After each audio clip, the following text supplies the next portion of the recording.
Hey guys. So, we know the houseplant market is kind of wild right now. My point is that with plants getting like more and more expensive and more popular, it is increasingly difficult to buy like a full-sized plant, which small plants are really fun, and propagating plant cuttings that we've purchased is really fun, but sometimes we just want a full plant, you know? I don't know what it is, but especially Hoyas, I see sold as cuttings very frequently, or like just a one strand little plant, and that's pretty common, especially getting into the more uncommon, like highly sought after varieties. Those single strands can be quite pricey. So today I'm going to be showing you how to go from this to this in a very easy to do way. Let's get into it. Okay, so I have all my supplies here, but first, a huge thank you to the sponsor of today's video, Skillshare. Skillshare is an online learning community with thousands of inspiring classes available for curious and creative people. I've actually been using Skillshare for almost 2 years now, which wow, time flies. And I've learned so much in a lot of different categories by using Skillshare. I do think it's something that's super valuable for every single person because we each have our own interests, and Skillshare can offer courses to really develop those interests. If you haven't tried Skillshare before and you're not really sure where to start, a course I think you'll really love is Happy Houseplants, Caring for Your Plants, Learn with the Sill by Chris Satch. I think it makes some great points about plant care, and the tips they give are definitely things we can all apply into our plant care routines to better our plant health. The first 1,000 people to use my link in the description box will get a free trial of Skillshare Premium membership, and after that, it's only around $10 a month. I highly recommend giving Skillshare a shot. All right, thank you so much, Skillshare.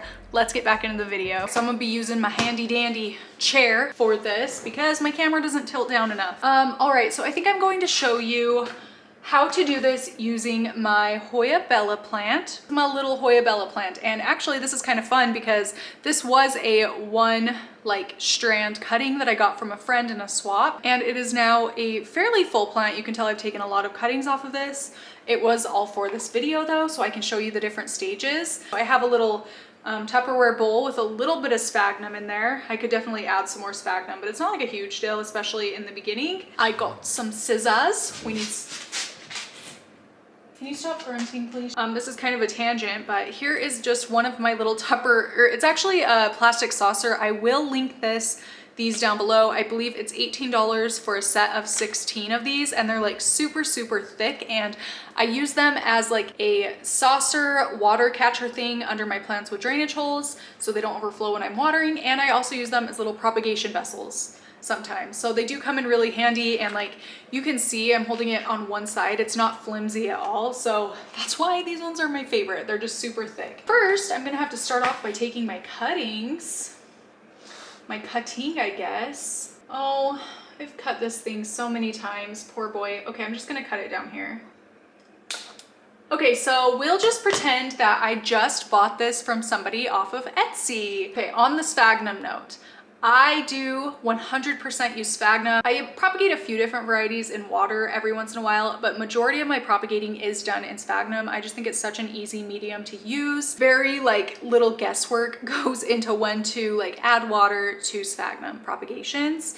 And especially for Hoyas, I think it makes like quite a big difference. And I know some people do struggle with sphagnum moss sometimes, especially I get a lot of messages about them struggling with their propagation boxes and everything's like molding or wrinkling up and drying out. And here's kind of how I gauge the moisture that my sphagnum has. So I take my sphagnum, I completely saturate it, take my sphagnum moss and wring it so that there's no, maybe just like a few drops of moisture remaining on the sphagnum, and that is how wet I like to keep it. Okay, so like here, I think you can see a little bit better. So here's how I like it. Here is some extremely wet sphagnum, so you can kind of see the difference, I think. Extremely wet sphagnum, how I like it for the propagations.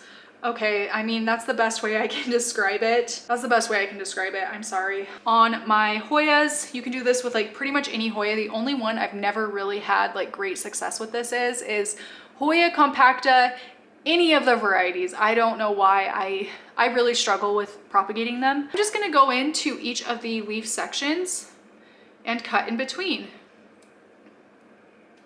Okay, so out of that one little plant, we got 5 little node leaf cuts. All I do, you guys, this is so easy. I don't even let them like callus over really sometimes, but not really, because I don't keep the sphagnum moss very wet, so I'm not like worried about rot or whatever. So now I'm just gonna take each of my little cuttings, make sure that the bottom side that I cut from is facing downward, and I just stick it in the sphagnum like that, so that the node is touching the sphagnum. And you can use really any container for this. I've done it with clear takeout containers, clear Tupperware, this Pyrex bowl.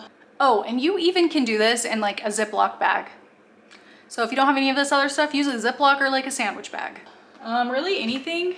Can find some goodies at the thrift store. All right, so we have all of our little propagations in there. I'm so excited. Okay, next step. I have a thing of tap water. Yes, I use tap water, and then I got a piece of plastic wrap to cover it with. So I'm just gonna put like a couple sprays in here so that there's a little bit of moisture around the entire outside of the dish I'm using. And then I'm just gonna wet my finger, go like this along the outside of the bowl so that the plastic wrap will stick, and then I'm gonna put the plastic wrap over top of it, just like that. And there we have it. So I would just put this near like a south window or right next to an east window, so that they're getting really good sunlight. You can stick it under a grow light or something. Just make sure they're getting quite a bit of sunlight. It really helps with the rooting and growing new plant growth process.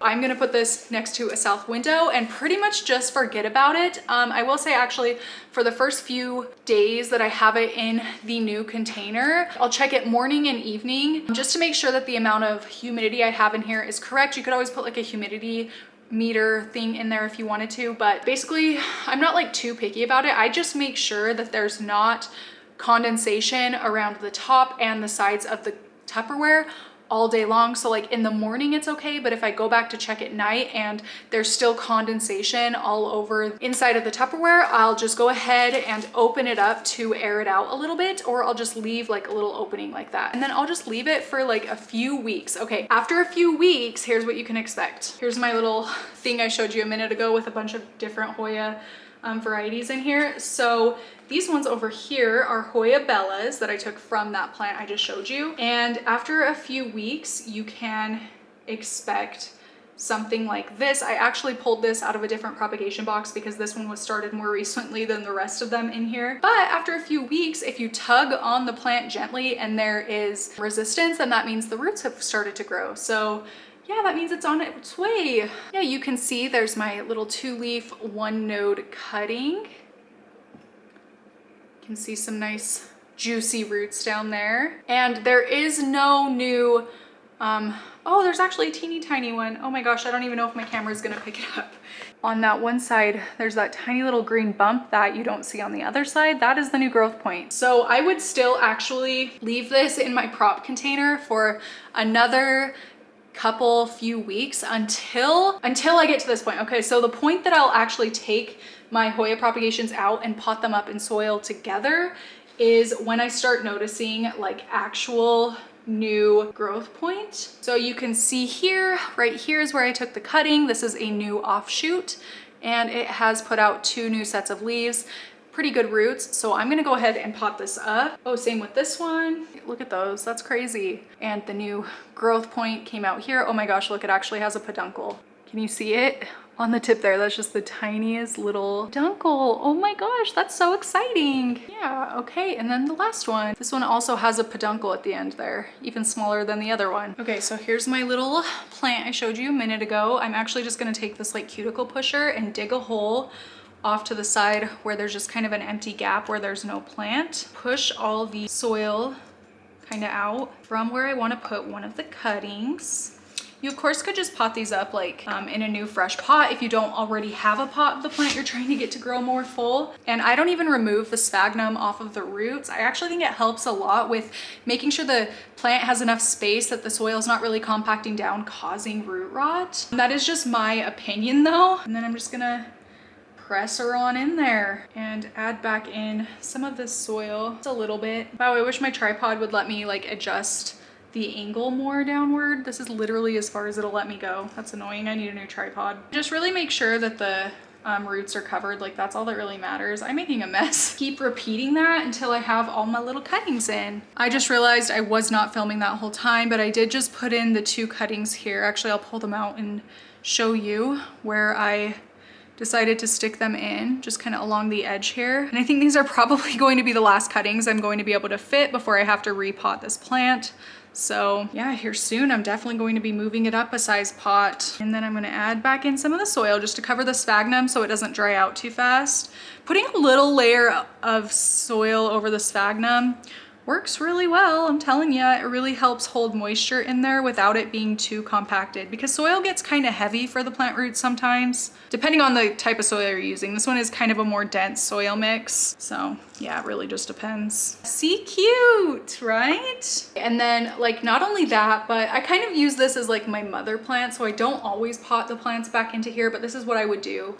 More so if I was just trying to fill in like one pot, which I feel a lot of you guys will probably be aiming to do that are watching the video. You can also just like continue letting your mother plant grow and taking cuttings from this plant from like wherever the new growth is. So like each of those ones I just potted up, I could definitely take a cutting from each one. I'm not going to, because I do kind of want to let it grow in this pot, because I have taken so many cuttings off this thing. I think it's time I give it a break. And you can just repeat the process, take the cut, put it in your little propagation box, little propagation bowl, and yeah, wait like a month or so. It does really work, you guys. I don't know if this is a dumb, like very obvious video. Please let me know if it was helpful for you at all, like in any way, shape, or form, or if this was kind of dumb, like common knowledge kind of a thing. I don't know. But yeah, I really enjoy doing this. It's so fun to propagate plants and get more plants. And then like this way too, even if like we can buy full-size plants, this way we're just spending a little bit less money, so we can maybe buy like more varieties of plants and grow them big ourselves, you know? Again, let me know what you think. Thank you so much for watching, and I will see you in my next one.